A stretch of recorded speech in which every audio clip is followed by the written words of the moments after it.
और तिलिस्मदेव ये विशेषांक था, बहुत पहले आया हुआ था और काफ़ी ज़्यादा इंटरेस्ट थी इस कॉमिक्स को लेकर के। ये रहा इसका फ्रंट कवर और तिलिस्मदेव लिखा हुआ है। ये उस समय का है जो दिखने में बड़ा अच्छा लगता था और इंटरेस्ट रहता था बच्चों को और ख़ास करके हम लोग को भी। और सेट के ये कॉमिक्स ये सेट में आते थे। चैंपियन किलर बहुत हिट कॉमिक्स और राजमहल का चोर। दिव्यास्त्रों का चोर भी इंटरनेट पे काफ़ी पॉपुलर। आखिरी दांव ध्रुव का बहुत अच्छा कॉमिक्स था। फर्स्ट ही पेज पे ये कुछ ससुर का दिखाई देता है। ये तिलिस्मदेव बाकेलाल के रहते भला ये कौन सुरमा पैदा हो गया। मैंने भी उस सुरमा को उसकी नानी नहीं याद दिला दी तो मेरा नाम भी बाकेलाल नहीं। वो बाकेलाल का भूकाल इसी तरह से रहता है हमेशा। एक खास बात है बाकेलाल के बारे में कि बाकेलाल भगवान शिव के वरदान के फलस्वरूप जिसका भी बुरा करने की सोचता है उसका भला हो जाता है और बाकी को होता है उससे बेहद अल्प लाभ।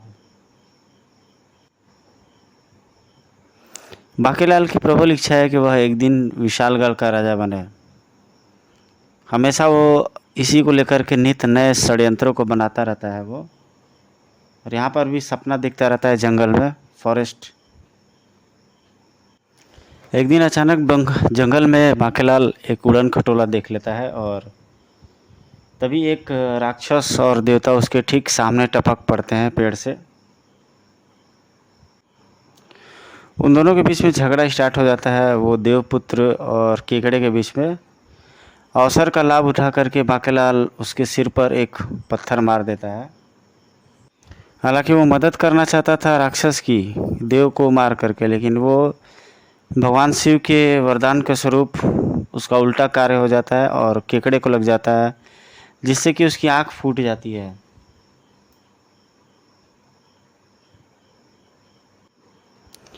बाकेलाल उस सिचुएशन का लाभ उठाने के लिए सोचता है। यहाँ पर उनकी लड़ाई स्टॉप हो जाती है और देव जो है वो सोचने लगते हैं कि इसको किसी प्रकार से कैद किया जाए और उसका शरीर जो है धुएं में परिवर्तित होने वाला रहता है, लेकिन वो देव उसे कैद करने लगते हैं एक छोटी सी डिब्बे में।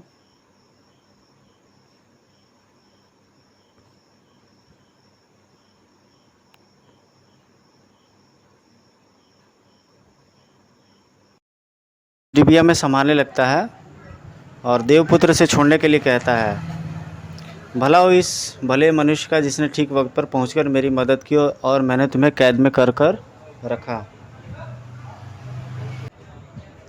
बाकेलाल का पत्थर मारने से केकड़े की आंख फूट जाती है और वो जो देवता रहते हैं वो किसी प्रकार का कोई मंत्र पढ़ कर के उसको एक डिबिया में कैद कर लेते हैं। वो काफ़ी ज़ोर से बाकेलाल का नाम पुकारता है। इस कैद से स्वतंत्र होने के बाद सबसे पहले तुझे ही मारूंगा रे। देवपुत्र ने डिबिया का ढक्कन बंद कर दिया। बाकेलाल इसे यहाँ दफनाने में मेरी मदद करो। तभी वो उसका ध्यान अपनी बहन की ओर जाता है और वो उड़न खटोले के टुकड़े को हटाने लगता है। भैया वो दुष्ट राक्षस केकड़ा, उसे अपनी करनी का दंड मिल गया है। कृति उसे मैंने कैद करके पृथ्वी में गाड़ दिया है। क्या सच? ओह, किंतु ये मनुष्य कौन है? ये बाकेलाल है, इसी की मदद से मैं केकड़े को कैद कर सका। तुम्हारा बहुत बहुत धन्यवाद बाकेलाल। वह तो मेरा फ़र्ज़ था, ऐसा कहकर मुझे शर्मिंदा मत करो। किंतु हे देवपुत्र, आप कौन है और केकड़े से आपकी क्या दुश्मनी थी? मैं इष्ट देवपुत्र करण और ये मेरी बहन है बाकेलाल। हम दोनों भ्रमण के लिए निकले थे कि दुष्ट केकड़ा हमारे पीछे लग गया। मैं कृति को ले जाने आया हूँ। उसने कृति का अपहरण करने की चेष्टा की। आह भैया बचाओ। दुष्ट केकड़े अब तो जीवित नहीं रहेगा। और मैंने केकड़े का हाथ पकड़ लिया, तभी उसने मुझे अपनी ओर खींच लिया।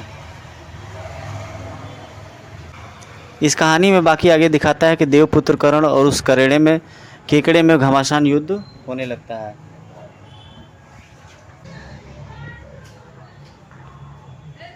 देवपुत्र प्रसन्न होकर के बांकेलाल से कोई वरदान मांगने को कहता है। उनके जाने के बाद उसके दिमाग में विचार आता है कि किसी प्रकार से केकड़े को स्वतंत्र किया जाए या उसको नष्ट कर दिया जाए। वो ज़मीन की खुदाई करने लगता है बांकेलाल।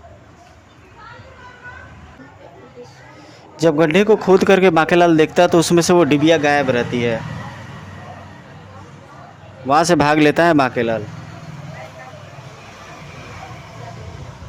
और उस डिबिया को कोई जादूगर अपने कब्जे में कर लेता है। इधर उदास बांकेलाल जा पहुंचता है राजमहल में। काश इस वक्त केकड़ा मेरे पास होता। मैं केवल विशालगढ़ का राजा क्यों बनूं, क्यों न चक्रवर्ती राजा बनूं। यह सोचकर बांके का दिल दिमाग उछलने लगता है और वो राजा विक्रम सिंह से अश्वमेध यज्ञ करने के लिए कहने लगता है। एक मंत्री भी उसकी सहमति दे देते हैं और राजा विक्रम सिंह भी तैयार हो जाता है अश्वमेध यज्ञ करने के लिए। उस अश्वमेध यज्ञ का घोड़ा जो रहता है उसका नाम बादल रहता है। घोड़ा आगे बढ़ता है और सैनिकों, बादल हर पल तुम्हारी निगरानी में रहना चाहिए, जाओ। उसके बाद सब महल को लौट पड़ते हैं। सरपट दौड़ता बादल कई छोटे देशों में शांति का संदेश देते आगे बढ़ता चला जा रहा था।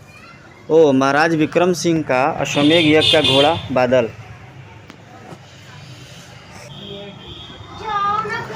अश्वमेध यज्ञ का जो घोड़ा रहता है वो बढ़ते बढ़ते धीरे धीरे सबसे पहले चौखट नगरी में पहुंचता है।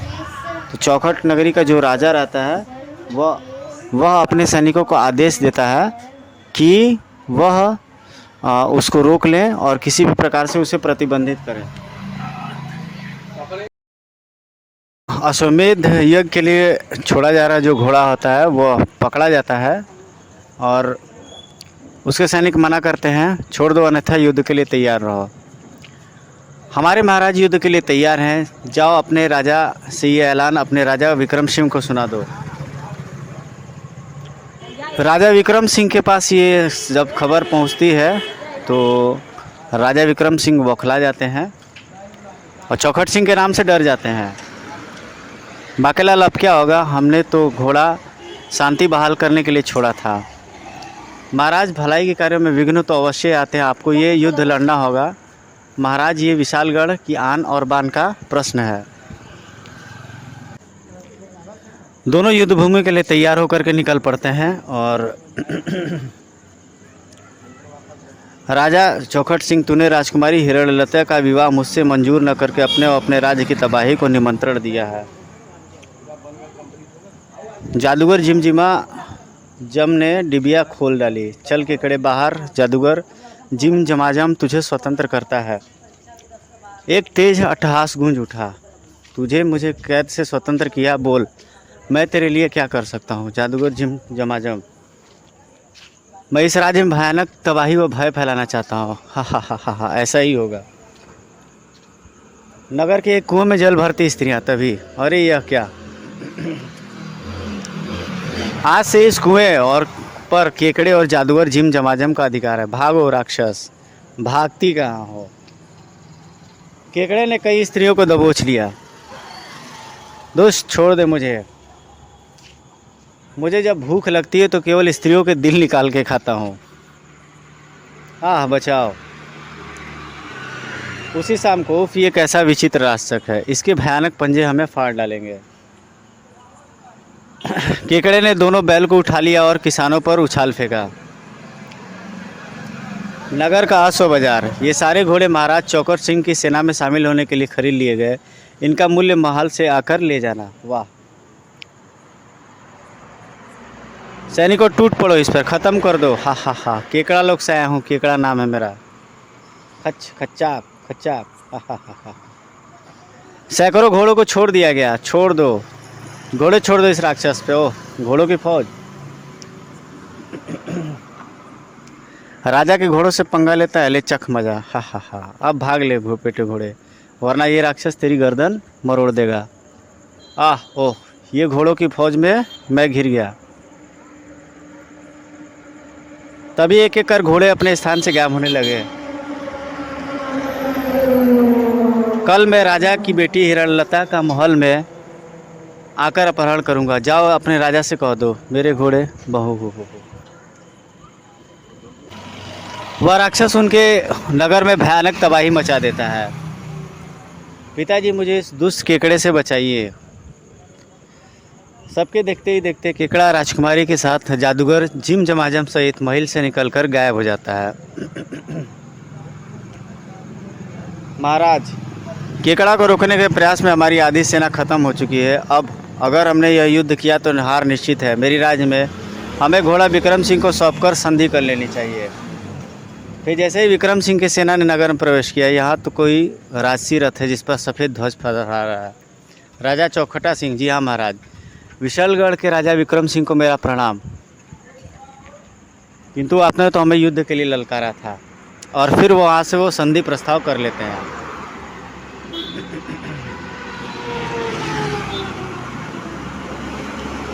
राजा चौखट सिंह ने सारी बात बता दी। किंतु महाराज, मैंने तो सुना था कि चौखट नगरी की सेना विशालगढ़ के मुकाबले दुगनी है। फिर आपने इतनी आसानी से हार क्यों कबूल कर ली? महाराज, चूँकि इस राज्य पर आपका अधिकार हो चुका है, इसलिए अब इस समस्या से आपको ही निपटना होगा। अगले दिन बांकेलाल राजा विक्रम सिंह से आज्ञा पाकर जादूगर जिम जमाजम की तलाश में निकल पड़ा।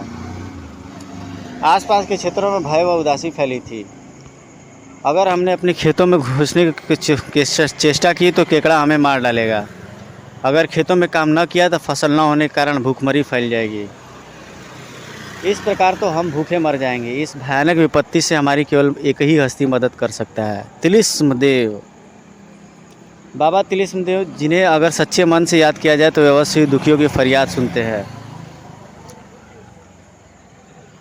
राज्य की आधी सेना जब उनकी कोई मुकाबला ना कर पाई तो फिर ये बांकेलाल किस किस्म की चीज़ है?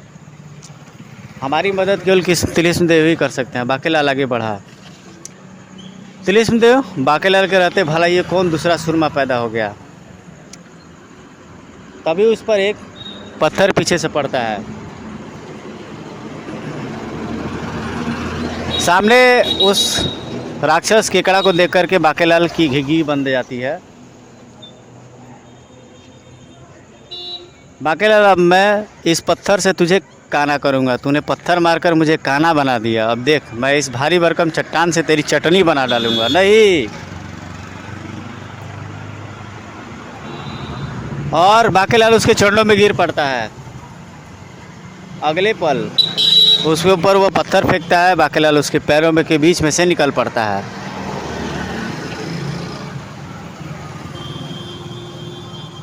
बांकेलाल की लाश कहाँ गई? ये रही बांकेलाल की लाश। और केकड़ा को चकमा देकर के फिर बांकेलाल वहाँ से निकल पड़ता है। कहाँ गायब हो गया? अभी तो भागकर इधर ही आया था। आई, यह जरूर उस शैतान बांकेलाल की करामात थी, लेकिन वह कहीं दिखाई क्यों नहीं पड़ रहा? बांकेलाल गाहे बगाए उस राक्षस से युद्ध करने लगता है। तभी वहाँ पर जादूगर जिम जमाजम आ जाता है और क्यों बेटे बांकेलाल, कैसी रही हमारी यह चाल? बांकेलाल के सिर पर एक भारी पत्थर को टकरा देता है जादूगर जिम जमाजम। केकड़ा वृक्षों को तोड़ता हुआ बांकेलाल के पीछे लपक पड़ता है। बांकेलाल एक जंगली गुफा में घुस जाता है। बांके का दुर्भाग्य कि केकड़े ने उसे गुफा में दिखते हुए देख लिया था। ओह, फंस गया पिछड़े में पंजी। तुझे तड़पा तड़पा कर मारूंगा बांकेलाल। ये किया मैंने इस गुफा का मुंह बंद। इधर बांकेलाल गुफा में काफ़ी दूर तक भागता चला गया। तभी गर, इस अंधेरी गुफा में केकड़ा मुझे नहीं ढूंढ पाएगा। और शेर की दहाड़ सुनकर के वो आश्चर्यचकित हो जाता है। शेर उसे अपने पूंछ में फंसा लेता है। पता नहीं ये मनुष्य इतने डरपोक क्यों होते हैं। मुझे देखकर तो इसकी नानी ही मर जाती है। हाय, मर गया। शेर नहीं तो क्या गीदड़। पहले तो एक भयंकर दहाड़ मारकर इसका रहासा दम निकाल दो, फिर खाऊंगा इस बोधी वाले को। दहाड़ बचाओ। हाथ है, शिकार निकल रहा है, अब तो आलस त्यागना ही पड़ेगा। गुफा के द्वार पर पहुंचते ही बाके को एक जबरदस्त झटका और लगा। वो गुफा के द्वार पर पत्थर किसने रखा? बाकेलाल ने पत्थरों में से झिरी में से झांक कर देखा, केकड़ा कर मर गया। बाहर केकड़ा, भीतर शेर, आगे कुआं, पीछे खाई। बाकेलाल तेरा समय आ गया, अब से तुझे बिना डकार मारे हजम कर जाएगा, मैं क्या करूं? अचानक तिलिस्म देव को सच्चे मन से याद करो तो वे अवश्य ही दुखियों की फरियाद सुनकर मदद करते हैं। बाकेलाल, अगर तुझे अपनी जान प्यारी है तो सच्चे मन से याद कर तिलिस्म देव को। वक्त पड़ने पर तो बाकी गधे को भी बाप बना लेता। फिर यह क्या चीज़ है? मुझे देखना है कि तिलिस्म देव आखिर क्या चीज़ है। हे तिलिस्म देव, तू तो दुखिया का फरियाद सुनता है, मुझसे बड़ा दुखी तो इस संसार में ढूंढे नहीं मिलेगा। मेरी योजना की कितनी टांगें टूट गई जिससे दूसरे का भला ही हुआ। अब अगर मुझे मेरी टांगों सहित ये शेर खा गया तो मैं जिस नेक कार्य के लिए निकला हूँ वह कैसे पूर्ण होगा? तुझे तेरी नेकियों का वास्ता तिलिस्म देव, प्रकट हो, मेरी मदद कर। उन लोगों की मदद कर जो केकड़े और जादूगर जिम जमाजम के सताए हुए हैं। तिलिस्म देव, बाकेलाल मुझे याद कर रहा है। बाकेलाल सचमुच एक नेक कार्य के लिए निकला है, मुझे उसकी मदद करनी होगी। तभी शेर ने बाके पर छलांग लगा दी। इसी पल बाके हो गया गायब और शेर टकराया एक गुफे की दीवार से। शेर अचंभित हो जाता है और इधर बाकेलाल तिलिस्म देव के सामने प्रकट हो जाता है। तिलिस्म देव उसके सामने प्रकट हो जाते हैं। हम जानते हैं बाकेलाल कि तुम सचमुच एक नेक उद्देश्य को पूर्ण करने के लिए निकले हो, इसलिए हम तुम्हें कुएं और खाई के बीच से निकाल कर यहाँ ले आए हैं। ओह, तो ये है बाबा तिलिस्म देव। केकड़ा लोग के राक्षस, केकड़े और जादूगर जिम जमाजम का आतंक समाप्त करने के लिए हम तुम्हें विराट रूप शक्ति दे रहे हैं बाकेलाल। वर्ष में आज के दिन हम बिल्कुल निष्क्रिय हो जाते हैं। फिर देखते ही देखते बाकेलाल अपने वास्तविक कद में लौट आया। जाओ बाकेलाल, तुम्हारा कार्य समाप्त होते ही विराट शक्ति स्वयं ही मेरे पास लौट आएगी। क्या मैं इतना मूर्ख हूँ कि फिर अपना कार्य समाप्त करूँगा? बेटे तिलिस्म देव, तू अभी बाकेलाल को ठीक से जानता नहीं है। बाकेलाल ने मन ही मन कोई ताना बाना बुनते हुए देवपुत्र को याद किया। देवपुत्र करण, मुझे यह वर दो कि जब तक मैं सामने रहूं, सामने वाले की सारी दिव्य शक्तियां मेरे अंदर विद्यमान रहे और वह शक्तिविहीन हो जाए। तथास्तु। किंतु बाकेलाल, इस वरदान की अवधि आज केवल सूर्य ढलने तक ही होगी। यह कहकर देवपुत्र करण गायब हो गया। तभी केकड़े और जादूगर को पकड़ लेता है बाकेलाल। अब मैं चाहूँ तो मच्छरों की तरह पीस डालूं तुम्हें। केकड़े ने अपने गले में पड़े गए मोती तोड़ दिया। मुझे यह सूचना केकड़ा महाराज मकोड़ा को देनी होगी। केकड़ा लोग,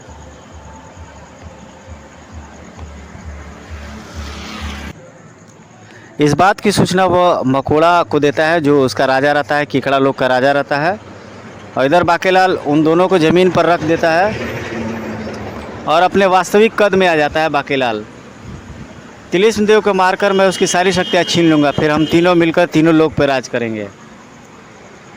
फिर जादूगर जिम जमाजम के निकट ही एक अन्य गुफा में कैद राजकुमारी हिरण्यलता को स्वतंत्र किया। तिलिस्म देव के सामने पड़ते ही तिलिस्म देव की सारी दिव्य शक्तियाँ बाकेलाल में प्रवेश कर गई। जादूगर जिम जमाजम की मायावी शक्ति के फलस्वरूप उसके हाथ में प्रकट हुई तलवार, जिससे कि वो तिलिस्म देव को दो टुकड़े करना चाहता है। इधर जिसके राजा विक्रम सिंह के अश्वमेघ यज्ञ का घोड़ा बादल पिताजी ने पकड़ रखा है। इधर जैसे ही जादूगर जिम जमाजम ने अपनी तलवार तिलिस्म देव पर वार करने के लिए उठाई, केकड़ा लोग के राजा मकोड़ा ने उसे मार डाला। शाबाश केकड़े, हम तुमसे प्रसन्न हुए। अब मैं अपनी मायावी शक्तियों से निष्क्रिय पड़े तिलिस्म देव की सारी दिव्य शक्तियाँ छीन लूँगा। किंतु यह क्या? इस मायावी मंत्र शक्ति के फलस्वरूप तिलिस्म देव की शक्तियाँ मेरे अंदर आ जानी चाहिए थी। मेरा मंत्र प्रहार व्यर्थ नहीं जा सकता। राजा मकोड़ा की क्रोधित मायावी निगाहें बाकेलाल की ओर उठ गई। बाकेलाल, ओह! केकड़ा राक्षसों के भय से बाकेलाल यह भी भूल गया था कि वह अब तिलिस्म देव की शक्तियों का मालिक है। उधर राजा विक्रम सिंह और चौकट सिंह सैनिकों के एक दल के साथ राजा विक्रम सिंह और चौकट सिंह बाकेलाल और हिडलता की तलाश में निकल पड़े। अरे ये तो बाकेलाल है। शीघ्रता से वे दोनों बाकेलाल की तरफ दौड़े और तभी राक्षसों की एक पूरी टोली उधर आने लगती है। केकड़ा राक्षस की सेना सबको घेर लेती है और तभी बाकेलाल अपने विशाल शक्ति का प्रयोग करता है। हटो, पीछे मत छोड़ो। अगले ही क्षण चौक पड़ता है केकड़ा राक्षस का। चौक पड़ा केकड़ा राक्षसों का राजा मकोड़ा। इधर बाकेलाल कुछ सोचकर उछल पड़ा और उनकी सेना को कुचलते हुए आगे बढ़ने लगता है। तिलिस्मदेव की शक्तियों का प्रयोग करने लगता है बाकेलाल और राक्षसों की सेना में खलबली मच जाती है। और बाकेलाल के मतलब के अनुसार एक राक्षस राजा विक्रम सिंह के गले को जकड़ लेता है।